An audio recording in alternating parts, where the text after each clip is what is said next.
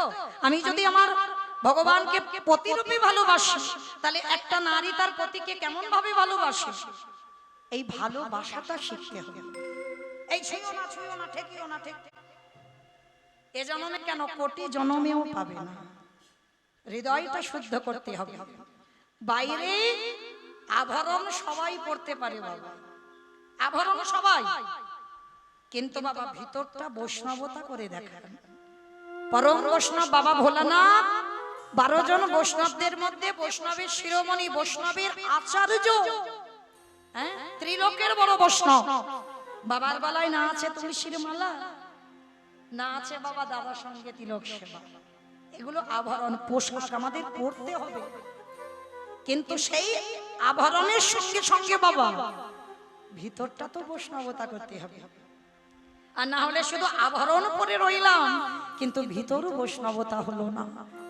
মহাপ্রভু রঘুনাথ দাসকে বলেছিল, রঘুনাথ মর্কট বৈরাগ্য ধারণ করো না, লোক দেখানি বৈরাগী হইও না। প্রকৃত বৈরাগ্য যেদিন আসবে, সেদিন তোমাকে আমার কাছে আসতে হবে না, আমি নিজে তোমাকে টেনে আমার কাছে নেব। আমার কথা নয় বাবা, আমি বলছি না, মহাপ্রভু শিক্ষা দিচ্ছে। মর্কট মানে বানো, ভোগী। ভোগ থাকলে হবে না, ভোগ বিষয় থাকলে হবে না। যার জন্য বাবা বেছে নিয়েছে একেবারে কেদারনাথ, বদ্রীনাথ, একেবারে পাহাড়ের মাথায় বৈষ্ণব হয়ে সমাজকে শেখালো, নিরঞ্জন না হলে কৃষ্ণ ভজন হয় না। আর যে ভক্ত হবে বাবা, যশ, খ্যাতি, মান শুকুরের বিষ্ঠার সমান। ভক্ত কোনোদিন প্রতিষ্ঠা চায় না, ভক্ত কোনোদিন সম্মান চায় না। ভক্ত বলে না আমাকে জগতে সবাই সম্মান করুক, তাহলে বাবা জগতে ভক্ত আছে বলে মনে হয়? অত সোজা নয়, ভক্ত হওয়া খুব শক্ত বাবা। তাহলে আজকের এই শবরী মার চরিত্র শুনলে বুঝতে পারবেন, আমি খেয়েও যদি ভগবানকে দিই, ভগবান বাধ্য হবে আমার হাতে খাবার খেতে। আমি যে থালাতে খাবো যদি ভক্তি ভরে প্রেম ভরে দিই, ভগবান এসে আমার থালাতে বসে খাবে। আমি যদি বাসি পোশাকেও যদি ভগবানকে দিই, যদি ডাকার মতো ডাকা যায়, হৃদয় যদি শুদ্ধ হয়, অবশ্যই বাবা ভগবান এসে আমার হাতে প্রসাদ পাবে। তার প্রমাণ সবরই মার চরিত্র। একটু মন দিয়ে আস্বাদন করবেন। যারা যারা জগতে ভক্ত হয়ে এসেছে বাবা, তাদের জীবন খুব কঠিন। রাত শোকে কৃষ্ণ ভজন হয় না মা, হবেও না। এই সবরীর বাবা মা ছিল হীরা চণ্ডাল আর মাতা মোহিনী। একটু মন দিয়ে শুনবেন মা। এই হীরা চণ্ডাল আর মাতা মোহিনী, তখন সবরী মার জন্ম হয়নি। এরা দুই স্বামী স্ত্রী, রঘুপতি রামচন্দ্রের সেবক। একদিন সকাল সকাল মোহিনী জলের ঘাটে জল আনতে যায়। কতগুলো নর নারী মা মোহিনীকে দর্শন করে বলেন, মোহিনী, সকাল সকাল তোর মতো নারীর মুখ দেখতে হলো? তোর মতো নারীর মুখ দেখা মহাপাপ। তোর মতো নারীর মুখ দেখলে আমাদের যাত্রা অশুভ হয়। তোর মতো নারীর যদি ছায়াও আমাদের পড়ে, আমাদের দিন খারাপ যায়। তোর মতো নারীর হাতের দাম শুদ্ধ নয়। কত কটু কথা বলছে কেন?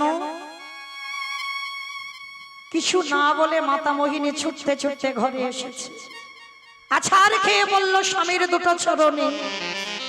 স্বামীর চরণ দুটো জড়িয়ে ধরে চিৎকার করে বলল, দয়া মামা, দয়া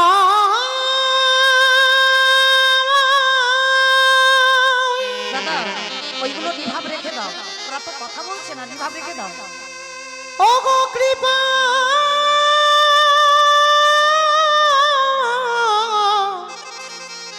কৃপা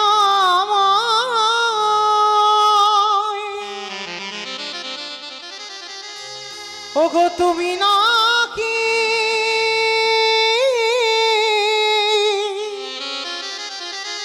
করুণা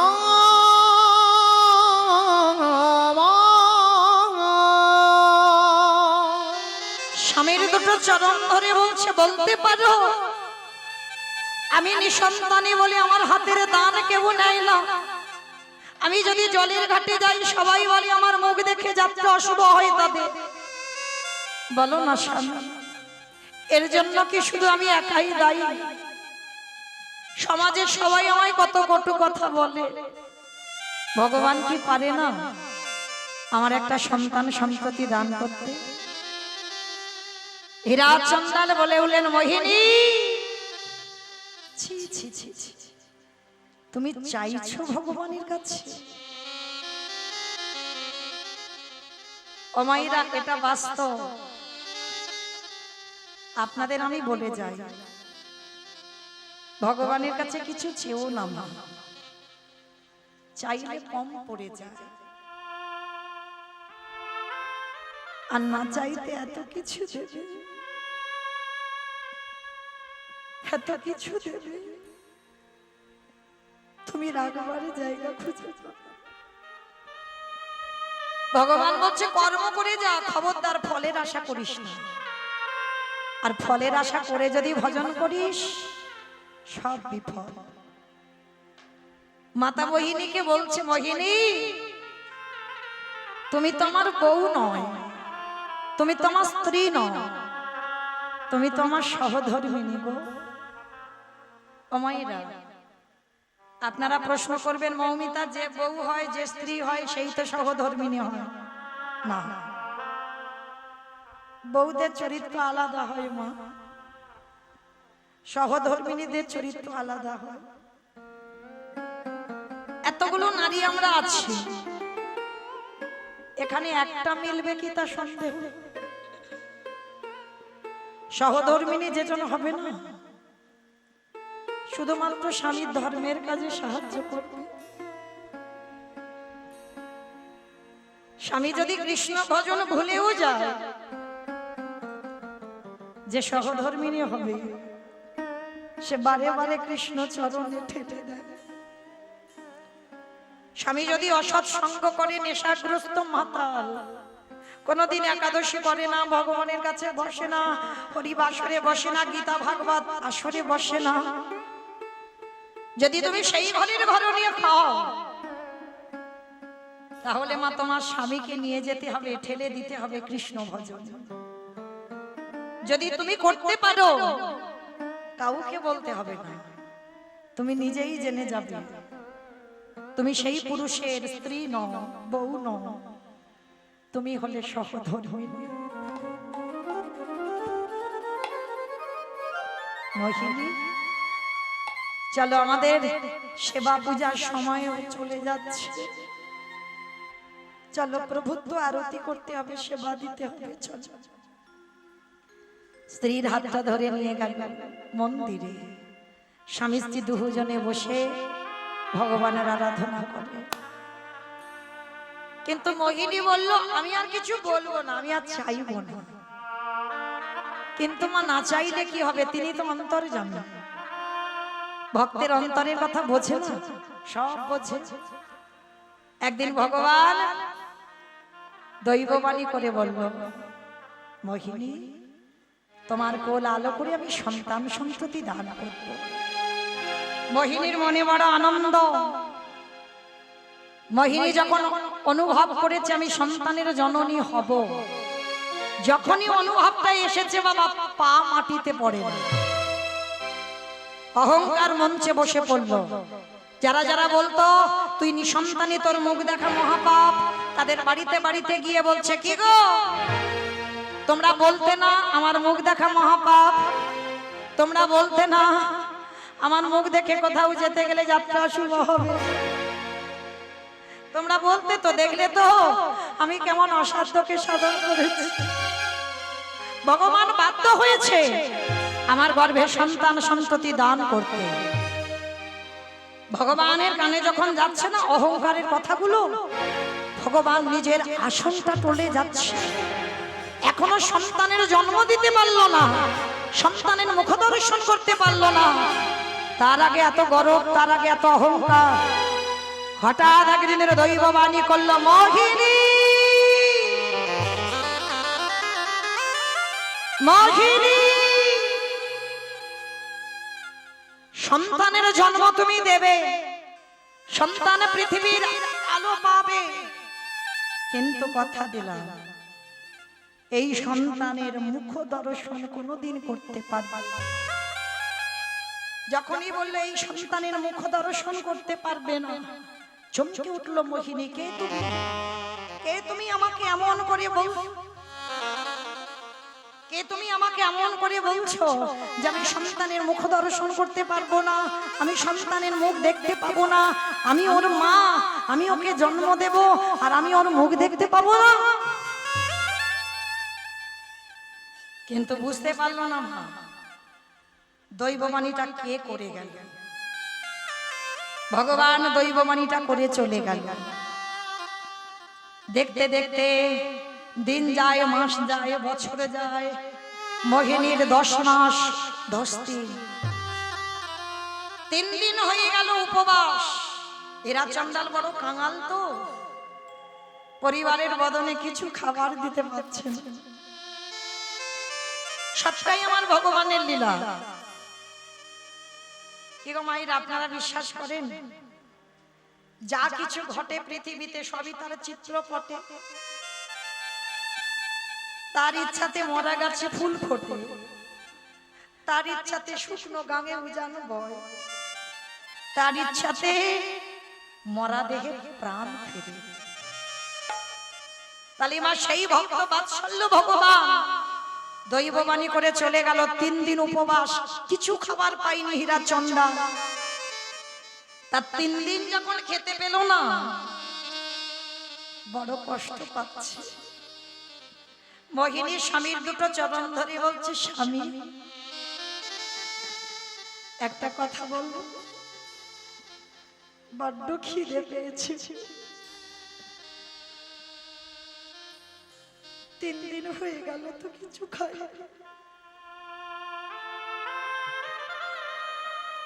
কিছু খাবার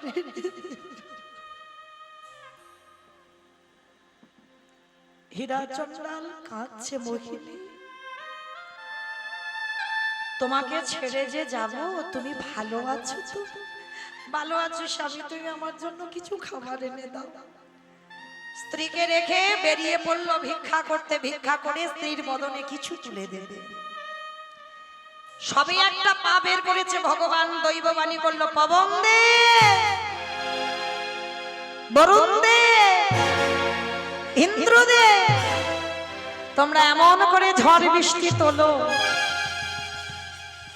যে ঝড় বৃষ্টিতে যেন হীরা চন্দ্রাল আর ঘরে আসতে না পারে। তবে দেখো যেন ভক্তের অঙ্গে আঘাতটা না লাগে।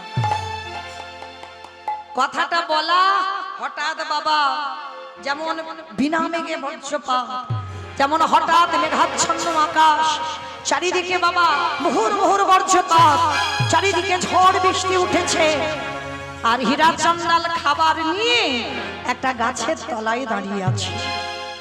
আর এদিকে ঝড় বৃষ্টি উঠলো, আর ওইদিকে পটন কুড়ে ঘরে মায়ের প্রসব যন্ত্রণা শুরু হলো। আর ওই প্রসব যন্ত্রণায় ছটফট করতে করতে মোহিনীর কোল আলো করে একটা ফুটফুটে কন্যা সন্তানের জন্ম হলো। আর যখনই মেয়েটা ভূমিষ্ঠ হলো, চিরজন্মের মতো মোহিনীর দেহ থেকে প্রাণটা চলে গেল। কি গো মায়েরা, অনেক মা হারায় না? সন্তান জন্ম দিতে গিয়ে নয় মা নিজে প্রাণ দেয়, নয় তার সন্তানের প্রাণ চলে যায়। যাই কি না, সমাজে হচ্ছে না? আর যদি কারোর জীবনে এইরকম ঘটনা ঘটে বাবা, দোষটা ডাক্তারের নামে চাপিয়ে দিই আমরা। শাস্ত্র সেটা বলছে না। কাউকে দোষারোপ করো না। দোষ যদি দিতে হয় নিজের কর্মকে দাও। আমার ভুলের মাসুল আমি পাচ্ছি, আমার ভুলের শাস্তি আমি পাচ্ছি, আমার কর্ম খারাপ তাই আমি শাস্তি পাচ্ছি। আমি কাউকে না কাঁদিয়ে রাখলে বাবা, আমার জীবনে কোনোদিন কান্না আসবে? আমি যদি কারো জীবনে আঘাত করে না থাকি, আমার জীবনে আঘাত আসবে কেন? শুধু এইটুকু মনে রাখবে মা, এখানে এতজন ভক্ত বসে আছেন, দাঁড়িয়ে আছেন, আমি কীর্তনিয়া সম্প্রদায়। আমাদের জীবনে যখন সুখ আসে, আনন্দ আসে, তখন একবারও ভগবানের কাছে গিয়ে জানান, ঠাকুর আমার জীবন কত সুখের আছে। বলতে পারেন একজন ভক্ত এখানে বলেছেন কোনদিন ভগবানের কাছে, ঠাকুর আমি খুব সুখী? কিন্তু যেদিন তোমার জীবনে দুঃখ আসবে, সেদিন তুমি ভগবানের চরণে জানাবে, ঠাকুর এটা কি করে হলো? ভগবান তখন হাসে, বাহ, যখন সুখে ছিলিস তখন তো আমার কথা মনে ছিল না, আর যখন দুঃখ এলো আমি আমার চরণ দুটো ধরে বসে আছি। তাহলে ভগবান কৃপা করবে বলে মনে হয়? ওই জন্য বলি মা, সময় থাকতে চিনে নাও, আর সময়ে যদি চিনতে না পারো, আর সময়ে যদি হারিয়ে যায়, তুমি সব কুল হারিয়ে একাকী বসে থাকো। শেষের দিনে তোমার আহা বলার আর কেউ থাকবে না, কেউ থাকবে না। ভগবান বলে, দিয়ে ধন বুঝে মন ভরে নিতে কতক্ষণ। তাহলে আজকের মোহিনীর যে সন্তান জন্ম দিয়ে প্রাণ হারালো, মা চলে গেল, এটা কিসের জন্য? অহংকারের পরিণতি। যারা যারা লীলাটা শুনছেন, অহংকারের পরিণতি নয়। ভগবান অহংকার মঞ্চে ছিল বলেই ভগবান অভিশাপ দিয়েছিল, সন্তান আসবার আগে যারা তো গর্ব হয়, তাহলে সন্তান কোলে পাবার পরে তার কি দশা হবে? তাই আসবার আগে, দেখার আগে চিরজন্মের মতো তোকে চলে যেতে হবে পৃথিবী ছেড়ে। হীরা চন্দ্রাল তো জানে না স্ত্রী মারা গেছে। হীরা চন্দ্রাল চাল ডাল সবজি অনেক কিছু পেয়েছে, 3 দিন পরিবার কিছু খাইনি, তো চাল ডাল নিয়ে দরজায় এসে ধাক্কা দিয়ে ডাকছে, মোহিনী হরি বল। মোহিনী ঘুমালে? ও মোহিনী, তুমি না বলেছিলে তোমার বড্ড খিদে পেয়েছে, তোমার জন্য খাবার এনেছি। দেখো অমাইরা আমাদের মতো তো শালকাঠের দরজা নয়, একটা তাল পাতার কুড়ে ঘর। তা যেই না ঘরটায় দরজায় ঠেলা দিয়েছে, দরজা খুলে গেছে, আর গিয়ে দেখছে মোহিনী অচৈতন্য হয়ে আছে, পাশে একটা ছোট্ট ফুটফুটে কন্যা সন্তান। বাবা তো কোনোদিন বাবা বলা ধন দেখেনি, ছুটে গিয়েছে, ছুটে গিয়ে ওই মেয়েটাকে বুকে জড়িয়ে ধরে বলছে, মোহিনী, ও মোহিনী, তুমি বলেছিলে না তোমার মতো একটা মেয়ে হোক, সে যেন পুরো তোমার মতো হয়। দেখো কি সুন্দর একটা মেয়ের জন্ম দিয়েছো। কিন্তু মা, কে ডাকে সাড়া দেবে গো? স্বামী মোহিনীর অঙ্গ স্পর্শ করে দেখছে অনেকক্ষণ আগে মারা গেছে, দেহটা শীতল। নাসিকায় হাত দিয়ে দেখছে মা নিঃশ্বাস পড়ছে না। যখনই নাসিকায় হাত দিয়ে দেখলো নিঃশ্বাস পড়ছে না, চিৎকার করে ডাক দিল, মোহিনী দয়া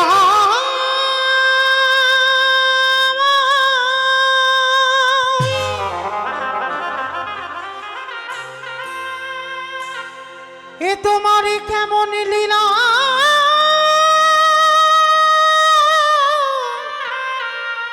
তোমার কেমন খেলা,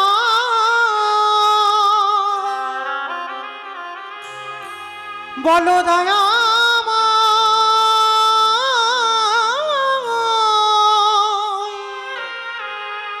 ও গো কৃপা,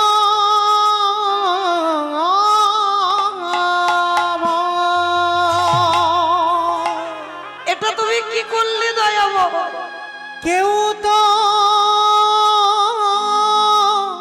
আমি জানি জগতে কেউ কারুর নয়, করো না, তবে তুমি দিয়ে কেন কেড়ে নিলে? আমি জানি গো কৃপাময়, মিছে ভাবে মায়া এ সংসার, ফিরিয়ে দাও আমার স্ত্রী। এই ভব সায়রে আকুল পাথারে, দয়ালে তুমি ছাড়া কে আছে আমার? ওগো দয়াময়, তুমি ছাড়া কে আছে আমার? আকাশা শাম শাম শাম গো, তুমি ছাড়া কে আছে আমার? একেবারে ভজ শ্রী কৃষ্ণ গৌর গোবিন্দ, কৃষ্ণ নাম করসা, দিন তো ফুরাবে আধারে নামিবে, কে তোমারে আপন হবে? ওগো দয়াময়, নিতাই গৌর